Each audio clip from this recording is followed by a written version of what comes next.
Hello, everybody, and this video is going to be all about what other things are attractive. So I have another video about what is physically attractive.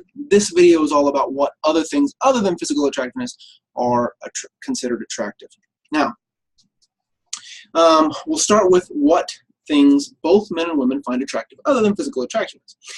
To start out, both men and women tend to prefer things like trustworthiness, cooperativeness, and agreeableness. And in fact, those three traits are among the highest rated by both men and women. Men and women both want trustworthy mates, cooperative mates, and agreeable mates. That agreeableness, excuse me please, kind of goes with kindness. And in fact, in one study by Lee, Bailey, and Kenrick, kindness was actually considered a necessity, as in participants suggested that they valued above most other things that their mate be kind. And this was both men and women. So, that agreeableness, that kindness, that tends to be an important one. Trustworthiness and cooperativeness in some studies rate higher than agreeableness. In that same Lee, Bailey, and Kenrick, they also rated intelligence as being high. So trustworthiness, cooperativeness, agreeableness, kindness, and intelligence, these all tend to be things that both men and women want in potential mates. And indeed, let me preface the rest of this because very often people get, I imagine it's fairly easy for people to get the idea that men and women want completely different things, and there are very few commonalities. But this is indeed not the case. In fact, when we're talking about traits, many times there's more similarities than there are dissimilarities. So men and women often want more of the same things, and they don't differ quite as much. But there are some ways that men and women differ. There are some things that women want more than men do in their mates, and that men want more than women do. That women want more than men do in their mates, and that men want more than women do in their mates. All right. So let's start with what men want. So, in general, you've probably all heard the stereotype that men prefer younger women, and for the majority of their lives, this is true. All right, men tend, for the majority of their lives, if the average lifespan is 70 years old, then for the majority of their lives, men do prefer women who are younger than them. Now, why is this? Well, it's thought by some scholars, and some of the evidence seems to suggest this, and we'll talk about one piece of that evidence in a little bit, that part of the reason there's a preference for youth among men is that younger women are going to be better able to conceive and carry a child to term with fewer genetic abnormalities than are older women. And in fact, women beyond a certain age can't reproduce at all. All right. And from an evolutionary perspective, all animals are driven to reproduce. So to be most successful at reproducing, in fact, some would call it a biological imperative, meaning that all animals are driven to reproduce. And, just as a caveat to that, I know many people are like, what about people who don't want to have children? They're still driven to do the things that would, for the majority of our evolutionary history, produce children. So having prophylactics, having things that would prevent having birth control, that's new. That's a new thing.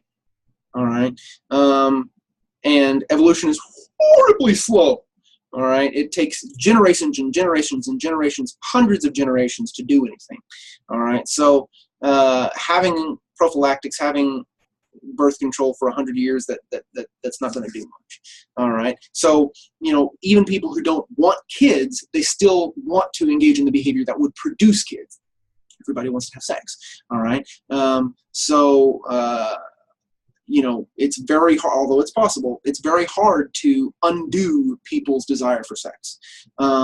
So because people want to have sex, and because birth control didn't exist for the majority of evolution history, even people who didn't want kids wanted to do the things that produced kids.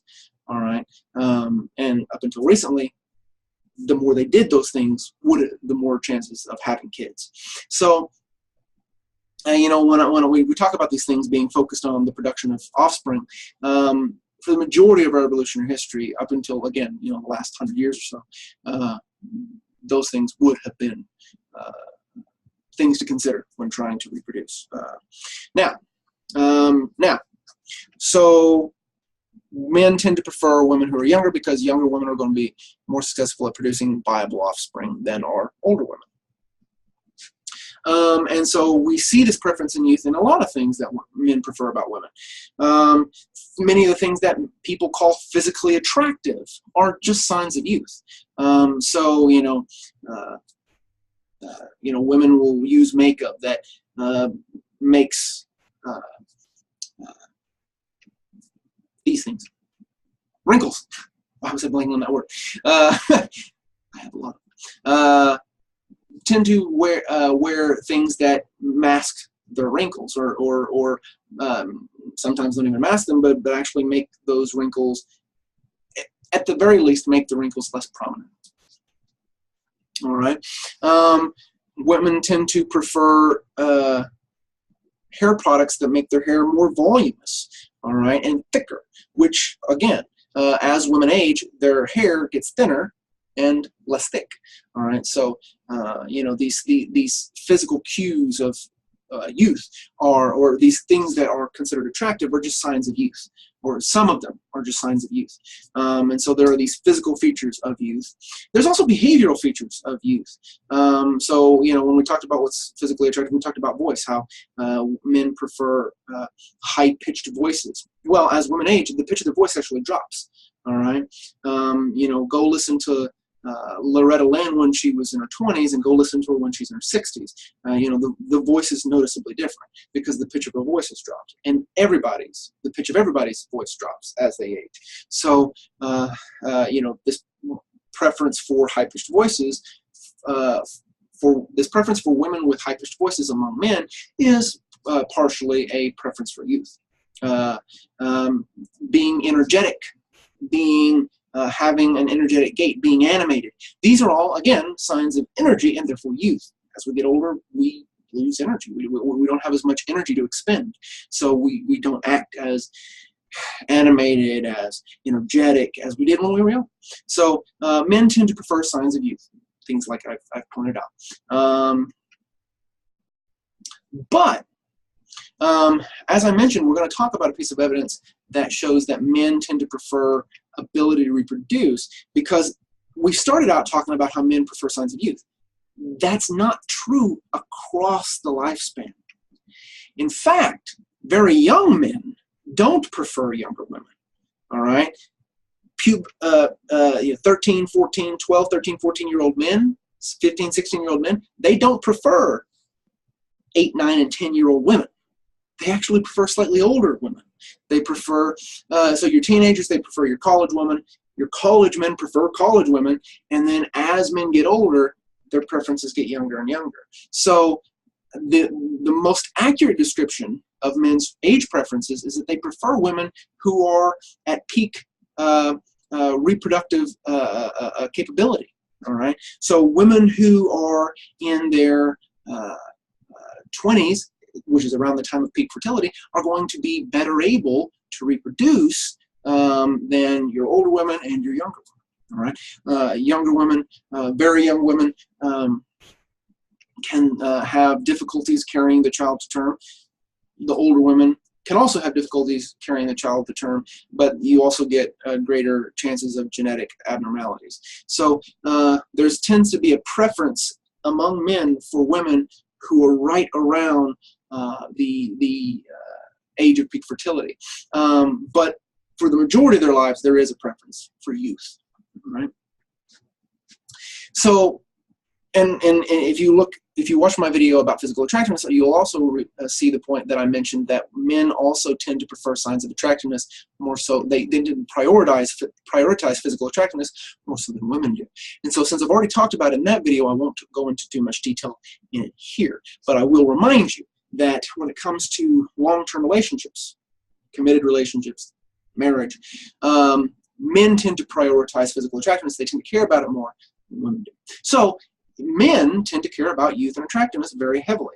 They tend to care, and attractiveness also tends to include signs of health. All right, health is considered attractive. All right. So those are the things that men prefer that are not, obviously some of them are physically based, and certainly men tend to, and we've already talked about, men tend to focus on physical attractiveness more than women do, certainly in long-term relationships. But that wraps up our discussion of what men prefer other than physical attractiveness. So what about women?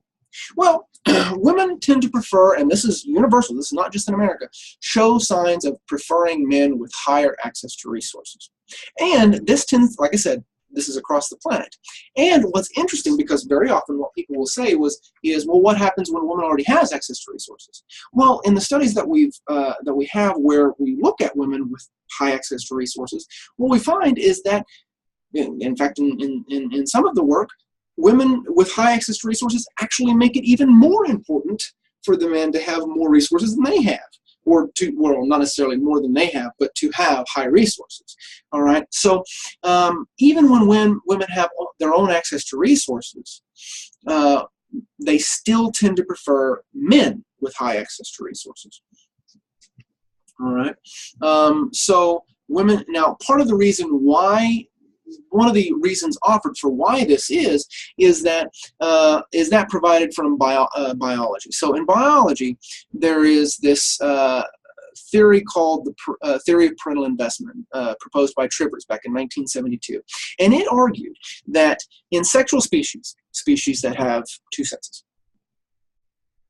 the sex that is most invested in the bearing and rearing of offspring, like females are in the human species, they will be more discriminating in their mate selection, meaning they're going to have more requirements for their mates to meet before they'll pair with them.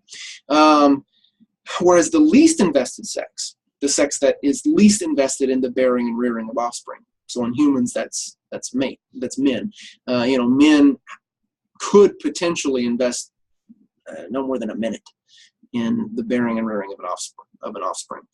So men have the opportunity to be far less invested, and on average are far less invested, and therefore, according to Trivers' theory of parental investment, the least invested sex would be more competitive with members of the same sex for access to the other. So, in terms of humans, because human men are less invested in offspring, in the bearing and rearing of offspring than women are, men will compete with other men for access to women more than women compete with other women for access to men. Do women compete with other women for access to men? Absolutely. And it is steep competition. But men tend to be more competitive than women are. Now, how does this explain women's preference for access to resources? Well, if we think back to times before we had the modern conveniences of society, a woman who had a child now had a huge responsibility that took a lot of their time away from things like collecting food and even protecting. I mean, if you're holding your infant, then you can't, and to run away, you have less ability to defend yourself. So the idea is that because women tend to be more invested in the rearing and bearing of offspring, they look for partners who can help. All right, and men who have a greater ability to help would be more advantageous. A man who can't defend a woman isn't as beneficial as a man who is very capable of defending a woman. All right. So part of the idea behind this is because women are more invested in their offspring, they need a partner, and the better the partner can help with the things that the woman can't do as much of, because their time is divided between protection, resources, and caring for the child. The better the partner is, the more preferred they are. And so signs of access to resources have changed. And some signs of access to resources change by culture. So, for example, I live in the South. And down here, I live in Oklahoma, which is, everybody likes to think of people down here like to think of as the South, more akin to stepchild of the South. Anyway, but the point is that down here in this in Oklahoma, at least, and I've lived in Texas, and it seems to be very much the case there, which is the South. There's this men like to drive around. There's a general preference for big trucks. I grew up in Oklahoma. I want a big truck. I have no need of a big truck. I don't live on a farm. I don't haul things often. I don't move a lot. You know, I have no need of a truck, but I want one. All right. Now, why is that? Well, in the South, where resources are slim, investing in a truck is really costly. So if you're able to invest in a truck, that conveys your desire for, or not your desire, but your access to resources. All right. Well, in the North, where people don't drive around large trucks, all right, it's not a queue of access to resources. So down here, where trucks are a queue of access to resources, men want big trucks because it shows that, hey, I've got resources, and therefore makes them more attractive to women. In the North, where big trucks are not a queue of access to resources, men don't care to have big trucks because it doesn't help them. It doesn't show anything about them. All right. I know some people would argue that it shows that you're inconsiderate of space on the road. And I get that argument, but it's still one big truck. And again, these preferences are not, nobody thinks to themselves, I want a big truck because I want a lady. In fact, I'm married. So, you know, that my preference for a big truck has nothing to do with a conscious decision, oh, I want a lady. I've already got a lady, all right? And I'm very devoted to her. But these preferences just proceed automatically, all right? So women tend to prefer queues of access to resources. In two queues of access to resources that have been fairly reliable, because, you know, the truck thing, the clothes thing in the North, I mentioned that clothes are a sign of access to resources in the North. If I didn't know, I have. So now, you know, men want to wear the nicest clothes in the North because it's a sign of a queue of access to resources. Things like that are very cultural. They're very culturally based. So they shift a lot between culture. You can go, if you go to Japan, a big truck's going to do you no good. You know, you go to, I don't know, Norway. Actually, I don't know anything about Norway, so I don't know if a big truck would be a sign of access to resources there. But the point is that culturally defined queues of access to resources shift a lot. You change culture, you change the meaning of the queue. But there are some queues that have been reliable. And these queues are good queues of access to resources regardless of culture and regardless of even species, all right? And these queues are status and dominance, all right? So men, regardless of culture, who have higher status tend to have higher access to resources. And we find very often women most often prefer men with higher status. They prefer the corporate executive to the Walmart checker, all right? Nothing against checkers. I worked a job like that. I'm just saying it's not as high a status a job. And so there's a preference for higher status jobs. Women tend to prefer men who have higher status. And job in America tends to be a sign of status. Another cue that's fairly reliable is dominance. Men who are, if you look at any species that has hierarchies, so, you know, wolves, dogs, chimpanzees, humans, in all of these species, the dominant member of the group, the dominant male, gets more access to resources. You know, there's one species, I think it's walruses. I think it's walruses, I'm not certain. You know, the most dominant male gets access to like 90% of the females in its group. You know, so dominance, and again, the most dominant male tends to be the best at defending, tends to be the strongest, the biggest. So, you know, these two cues, status and dominance, tend to be the most reliable cues of access to resources across culture and even across species. All right, so these cues, status and dominance, tend to be two of the things that women prefer. The other thing I wanted to mention about women's preferences is that, remember how I told you that men's preferences for youth is true for the majority of their life, but it's different when they're really young. You know, when they're really young, they prefer older women. When they're around the age of when they're around their 20s, they prefer women in their 20s, and as they get older, they prefer young women. So the majority of their life, they prefer young women, but that's not true for the entirety of their life. Women, on the other hand, always prefer older men. At every point in their life, they prefer, on average, older men. And in fact, if you look at the age differences across country, that women tend to always be younger than the men they marry. Now, that age gap shifts dramatically depending on culture, but in